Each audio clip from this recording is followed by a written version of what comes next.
Bom dia, BBW, tudo bem? Sou o Vinícius, sou assessor de TI do Banco do Brasil, professor universitário, pesquisador. Sou um homem branco, cabelos pretos ficando grisalhos, barba por fazer. Estou vestindo uma camiseta cinza, calça jeans e tênis. E eu queria saber quem está comigo aqui. Pode levantar a mão aí? Beleza? Massa. Pessoal, nós vamos falar um pouquinho hoje sobre API como produto. Vai ser um lance mais conceitual, tá? A gente não vai aprofundar muito tecnicamente, mas vai ser bem legal, tá? E para começar, eu queria alinhar algumas coisas com vocês. A primeira é que eu não sei se todo mundo que está comigo aqui sabe o que é uma API, entende o conceito de API por si só. Então, eu queria começar colocando, de uma forma bem didática, o que é uma API. E sim, eu vou usar o famigerado meme do restaurante. Então, vamos lá, pessoal, o negócio desligou aqui. Vamos lá. Todo mundo sabe o que acontece quando a gente chega num restaurante, né? A gente vai, como consumidor, sentar numa mesa, o garçom vai vir atender e, com isso, ele vai pegar o nosso pedido, vai levar para a cozinha vai preparar. Quando estiver pronto, o garçom vai levar de volta para a mesa e assim fecha o ciclo, né? Eu não consegui passar o slide aqui. Agora deu. Bom, então basicamente é isso, né? O consumidor faz o pedido, o garçom leva para a cozinha prepara, devolve o pedido, o garçom leva para a mesa. E esse é o ciclo, que é basicamente, mais ou menos ali, o ciclo da API também. Só que com outros nomes. Foi e voltou. Vamos lá. Isso, foi. Tá meio estranho ali, mas acho que dá para entender. Onde está esse negócio amarelo, está escrito API, tá? Então, no caso da API, o consumidor, que vai ser tipicamente um software também, né? Vai fazer uma requisição para a API vai levar isso para o back-end vai processar, devolver a resposta, e a API encaminha essa resposta para o consumidor de volta. Claro que de uma forma bastante simplificada, né? Mas para a gente poder entender mesmo do que se trata. E aí, dentro desse conceito, a gente pode entender que qualquer endpoint é uma API. Né? O que seria o endpoint? Seria ali o caminho que o consumidor vai acessar aquela API, junto com um verbo HTTP, junto com os parâmetros que ele vai passar. Tudo isso vai formar um endpoint. E não está errado. Isso é uma API. Mas para nós aqui, dentro do que a gente quer trazer como API, como produto, é um pouco mais do que isso. Então, a gente vai ter uma coleção de endpoints que vão estar juntos por um motivo. Ou seja, eles fazem sentido juntos. Então, a gente vai ter vários endpoints, cada um com seus verbos, com seus caminhos, só que pertencendo a uma coleção. Né? Algo que faça sentido ser disponibilizado ou comercializado junto. E quando eu digo comercializado, é comercializado mesmo. Né? A gente vai colocar isso numa prateleira, que geralmente é um portal do desenvolvedor, onde a gente vai distribuir essa API, esse produto de API. E para começar a falar sobre o produto, a gente pode falar sobre um produto recente que fez muito sucesso, um produto de API, que é a API da OpenAI. Quando ela lançou o ChatGPT, junto ela disponibilizou uma API para acesso ao modelo, e essa API possibilitou inúmeros novos modelos de negócio, né? Além do chat ali, do conversacional que a gente vê no próprio site da OpenAI, a gente tem também vários modelos de negócio que surgiram, várias aplicações, correção de texto, tradução, um monte de coisa legal que surgiu junto com esse modelo. E dentro da API da OpenAI, a gente tem, vou pegar aqui um dos endpoints, que é o /chat/completions. Quando surgiu essa API, ajudou a popularizar a IA generativa, né? E com isso, surgiram vários concorrentes querendo também uma parte do mercado.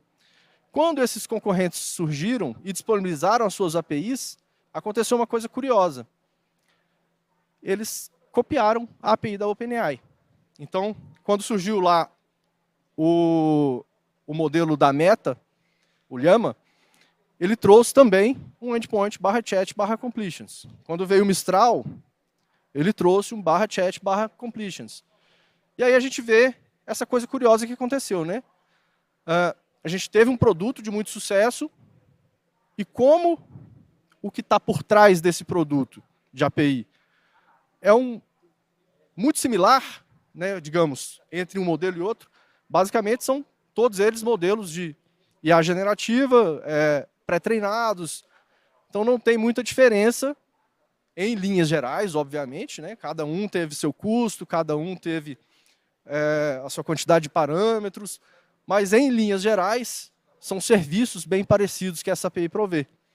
Então, com isso, a gente tem meio que uma comoditização do serviço. Quando isso ocorre, é muito comum que os competidores tragam soluções semelhantes. E aí, para a gente entender isso melhor, a gente pode pensar como se por trás disso não fosse IA, fosse outra coisa, eletricidade, por exemplo. Então, hoje, a gente tem um modelo um pouco diferente. Antigamente, a gente só podia comprar energia da concessionária oficial, né? Aqui em Brasília, no caso, seria a Neoenergia.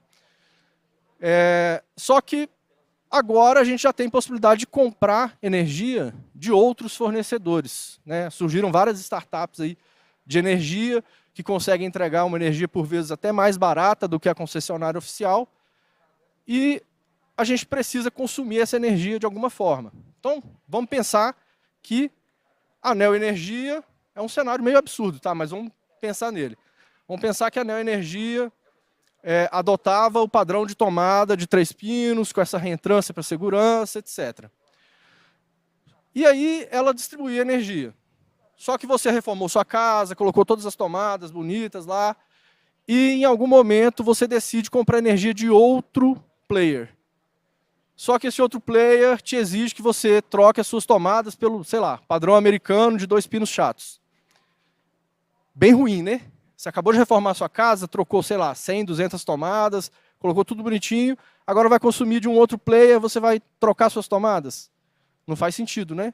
Então é por isso que no caso de aplicações mais comoditizadas, a gente teria essa tendência ao produto ser parecido, né? A API aqui no caso seria a tomada. E no caso lá da OpenAI foi o que aconteceu. Eles trouxeram um produto que fez muito sucesso e os competidores começaram em busca de facilitar para o consumidor a transição de um produto para o outro, do produto da OpenAI para o meu produto, eu vou disponibilizar uma API muito parecida para que o meu consumidor não tenha que desenvolver do lado dele de novo. Então, essa é uma ideia de API como produto, mas a gente tem outras. Vamos voltar lá no meme do restaurante de novo. Quando a gente chega no restaurante, a gente recebe um cardápio. Pensem nesse cardápio como um portal do desenvolvedor. Dentro do cardápio, a gente tem várias entradas ali, né? Vários tipos de pratos, digamos assim. Cada tipo de prato desse pode ser considerado como uma API. E dentro dessa tipagem, a gente tem os pratos propriamente ditos, que seriam, vamos supor, os endpoints. E geralmente está organizado, né? A gente tem lá as entradas, a gente tem os pratos principais, a gente tem a sobremesa, a gente tem as bebidas. De forma que você sabe exatamente onde encontrar cada coisa. Agora imagine se o cardápio fosse bagunçado. Se o cardápio trouxesse mousse de chocolate misturado com risoto, misturado com antepasto, misturado com não sei o quê. Ia ficar bastante confuso, né? Então é disso que a gente está falando quando a gente fala de API como produto. Trata da organização também desses endpoints. Eles precisam estar juntos quando isso faz sentido. Se não fizer sentido, são APIs separadas. São produtos de API separados. E aí a gente pode pensar também, fazendo uma outra analogia, quando Henry Ford criou o automóvel. Ele deve ter pensado em trazer um produto que fosse confiável, que fosse prático, que trouxesse comodidade para os seus clientes, mas principalmente ele deve ter pensado em manter consistência. E por que eu digo isso? Os primeiros consumidores do automóvel certamente gostaram de ter o volante ali na frente do motorista, as 4 rodas, a posição de dirigir. Mas já imaginou se quando o Henry Ford fosse lançar um segundo produto, um novo automóvel, ele trouxesse uma coisa completamente diferente? Com um monte de roda no lugar errado, uma posição de dirigir ruim, o volante do lado de fora, sei lá. Acho que nenhum consumidor ia ficar feliz com isso, né? Porque a gente, como consumidor, a gente espera consistência. Da mesma forma, o consumidor da API vai esperar consistência dos seus produtos de API. E o que isso quer dizer? Nomenclatura, primeiramente. Então, desde o nome da API até o nome de cada funcionalidade, passando pelos caminhos, pelos nomes dos parâmetros, tudo isso tem que guardar uma certa consistência para que o nosso consumidor consiga se orientar mais facilmente. E tudo isso tem que estar bem organizado também no nosso portal do desenvolvedor, de forma que as pessoas consigam encontrar o que elas precisam nos mesmos lugares, independente do nosso produto de API que ela está consumindo. Então, se eu já ofereci um produto, organizei a documentação de uma determinada forma, estou oferecendo um novo produto, o consumidor espera que aquele novo produto tenha consistência com a forma como a documentação foi apresentada anteriormente. Isso é muito importante. Além disso, a gente tem que pensar também no versionamento desse produto. E aqui entra uma questão muito importante, e é algo que a gente adota no Banco do Brasil, e acredito que vários outros players de API adotam também, que é o versionamento semântico. O versionamento semântico vem garantir que mudanças não impactem o consumidor. De que forma? Para quem não conhece, a versão no versionamento semântico é dividida em 3 casas, digamos assim. Na última casa, que para vocês está à direita, a gente tem a versão patch, que abriga mudanças relativas a correções. Então, são correções que não vão implicar em novo desenvolvimento por parte do consumidor e que, portanto, são compatíveis com a versão atual. Então, se você tem uma correção de algum bug, algo na lógica da sua aplicação que não vai mudar o contrato de entrada e de saída da API, você pode incrementar simplesmente a versão patch e manter compatibilidade com a sua versão atual. O consumidor não vai sentir.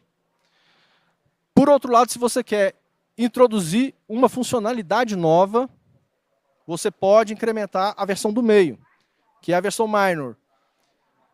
O seu consumidor vai entender que ele tem uma funcionalidade nova, que ele pode ou não adotar, e ele não adotando, ele não tem desenvolvimento do lado dele também. Isso facilita, porque se a cada funcionalidade nova que você inserir, você versionar a API toda, você trará problemas e custos para o seu consumidor. Por fim, a gente chega nas mudanças incompatíveis, que são mudanças que vão exigir de toda forma alguma alteração do lado do consumidor. Esse versionamento implica em versionar a versão major, que é a principal. Nesse caso, além de trabalhar com versionamento semântico, é interessante que você trabalhe com alguma estratégia de evolução da sua API. No sentido de que, mesmo usando versionamento semântico, quando você trabalha na major, você vai quebrar o seu parceiro de alguma forma. E aí você precisa dar a ele alguma opção, que pode ser você manter sempre 2 versões em produção. Então você tem lá uma versão 1.0, alguma coisa, e uma 2.0 ao mesmo tempo, e você dá suporte nas duas. Você pode manter todas as suas versões indefinidamente em produção. Isso tem um custo para você, mas é aceitável também. E tem vários outros arranjos que você pode adotar para que o seu versionamento impacte o menos possível no seu consumidor. E já que a gente está falando de consumidor... Opa, é para o outro lado. Aí. Já que a gente está falando de consumidor, a gente vai falar que tudo que a gente fizer no nosso produto de API é voltado para esse cara.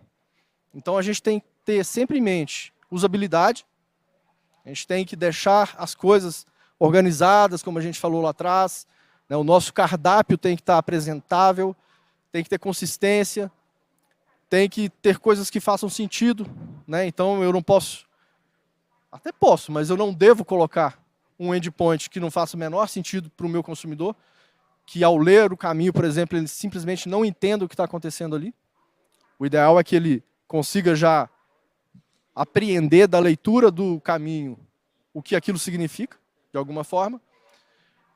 Por outro lado, a documentação tem que ser completa, então tem que trazer descrições claras do que cada endpoint faz, quais são as funcionalidades oferecidas, quais são os parâmetros de entrada e saída, inclusive com exemplos. Você também poderia trazer uma área no seu portal do desenvolvedor em que você tenha exemplos de consumo. Isso é um pouco mais complicado, porque você vai ter que manter aquilo de alguma forma, mas vários players adotam. E, por fim, você tem que realmente pensar no seu consumidor, né? Pensando sempre em como tornar a vida dele mais fácil com a sua API. Existem, além disso, estratégias de monetização também.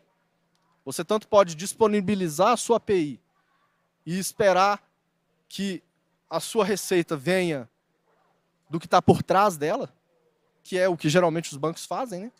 Os bancos geralmente oferecem serviços que já são tarifados de alguma forma numa API cujo acesso não é cobrado.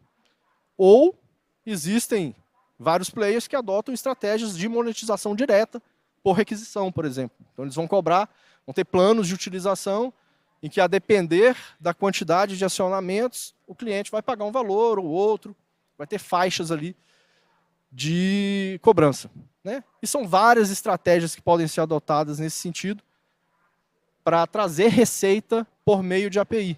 Já que a gente está falando que a API é um produto, como produto ela é comercializada, né? Enfim. Do lado do desenvolvedor, do nosso desenvolvedor, né, de quem está provendo a API, a gente ainda tem que pensar